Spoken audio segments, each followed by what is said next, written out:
Hi guys, welcome back to Sleep Intermissions. This is going to be short and sweet, just like the last couple that I've done.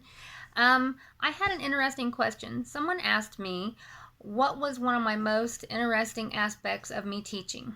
Well, I have to admit that I taught 7th grade a lot, and I totally enjoyed it. I actually considered going into teaching 7th grade, but I also enjoyed teaching college. I liked having that break of sanity for a little bit, if there is sanity when teaching. But my 7th graders, as soon as I would come down the hall, they would ask me, "Who are you teaching for? Who are you teaching for?" And I went, "Shh, it's a secret." And I said, "Why is it a secret?" And I said, "Well, because you guys are not prepping me for the next couple class periods to not get any work done." I said, "You guys are going to be working today." And they said, "Oh, we always work for you." They work because I threatened to make them eat lunch with me for the next couple weeks. And of course, my boys would tell them, "Well, if you end up eating lunch with her, she's going to make you pay for it." That is so unethical. I hate it when they would do that.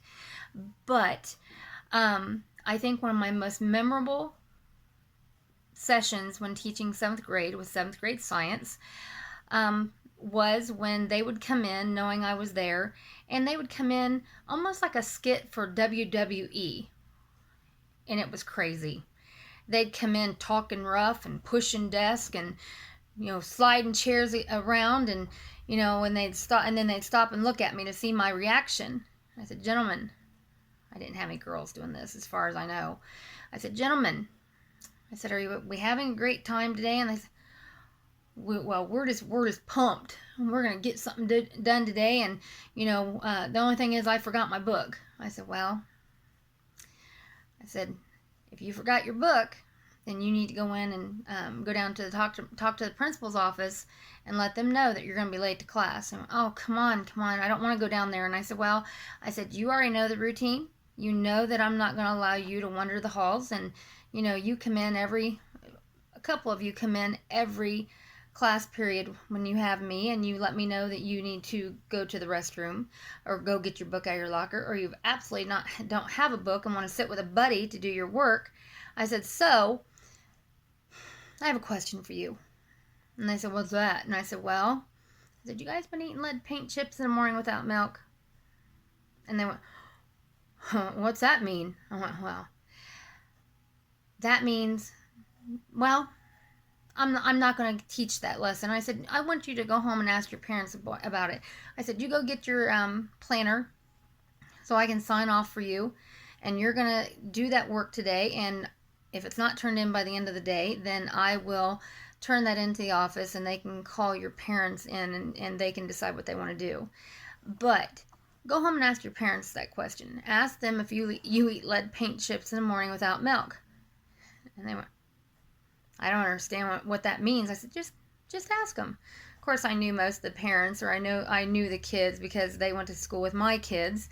So next morning, I knew I was going to be teaching for that same teacher because he was in the hospital, and those students come in, not as boisterous, not as forceful as they usually were, but the one comes in and says, "Yeah, my mom said," and I don't know what she's laughing about, "but my mom said to tell you that the answer is yes to the question you asked me." I went, "That makes a lot of sense." And he said, "What does that mean?" I said, "Well," I said, "we'll talk about that later." So that was one of my most memorable times because I had these kids all the time. I used to teach for my teachers that I had in school. And when I asked that student, "You eat lead paint chips in the morning without milk?" He went, "Huh?" I went, "You might want to ask your mom and dad about that." And I had a couple replies, and they said, "My mom said yes." So it was inspiring, because you have to have a little bit of sense of humor. And the fact is that now I get to see my students, and they run into me and they go, "I've got kids. You coming back?" I went, "I'm 3 hours away, guys." And I said, "I know, but I have kids, and I would love for you to help teach my kids because you were a great teacher." And I said, "I greatly appreciate that." And they said, but come back. I've got kids. And I said, don't you threaten me with your kids.